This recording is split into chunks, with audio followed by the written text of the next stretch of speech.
What was once a barren landscape, eaten away by an invasive species, is close to being restored to its former glory. It's thanks to the efforts of dedicated conservationists and a crafty new scheme involving unwitting allies on the inside.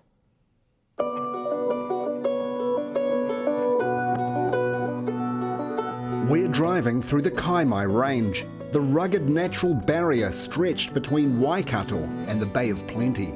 We're going to the top of its highest point, Mount Te Aroha, to look for goats. They used to be a lot easier to find.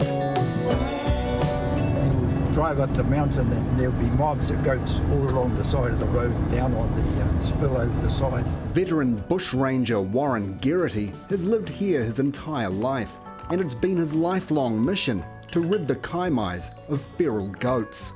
He's on his way to meet with other dock rangers for the final push. When we started in intensive goat control in 1976, you drive up this mountain road and there'd be no vegetation on the sides. Hey, Warren. Yeah, I have 3 vehicles. We're going to go up to the top, spend a little bit of time up there. Famous for eating whatever's put in front of them, goats were brought into the region by gold miners to keep the bush at bay. And local farmers brought in goats for the same thing, to clear scrub and bush off their properties. And over the few years, the goat numbers have built up really, really high. And in about 1913, it was recognised as a major problem in this area. Now, for the first time in 140 years, the Kaimai Range is on the verge of being entirely goat-free. We've got a ping on that now. Thanks to the latest in goat tracking technology. A goat tracker's best friend. Mouse. Sit. And an unwitting traitor on the inside. A Judas goat. How blessed are those of gentle spirit. Named after the biblical betrayer of Jesus, who probably kept a few goats of his own, come to think of it.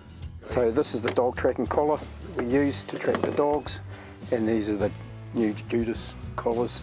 The dogs are set loose into the bush wearing a tracking collar.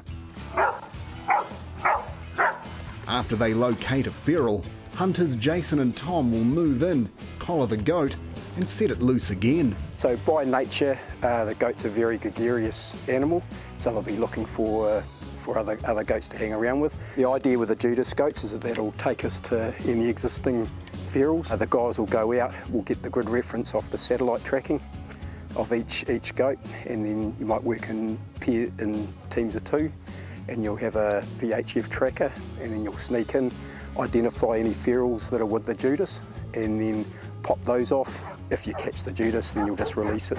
Now, look, we all like goats, I think. But the Department of Conservation and local iwi see an end to a generations-long struggle to restore and preserve this unique part of the world. We've lost species out of here through intensive goat browsing that we'll be lucky to see again. This is an aerial photograph. When was this taken? This was taken in 1974. This was typical of the erosion right through the Kaimai tops after that 100 years of goat activity. Since the intensive goat culling in the 70s and 80s, most of these slips have cured over and regenerated, and it's pleasing to see. This is absolutely massive because it's not just this maunga, it's an entire landscape.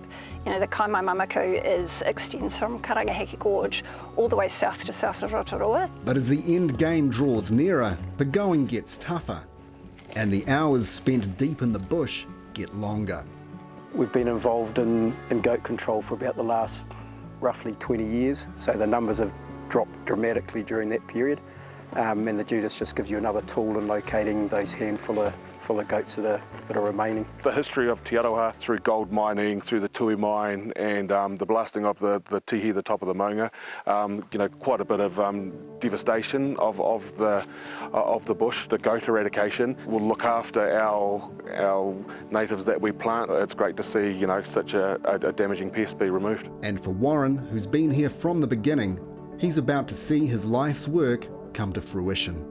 In the 1970s, when I used to walk through here or come up this mountain road, there would be goats everywhere. It's great to see that finally that a program is coming in to hopefully fix the problem for sure.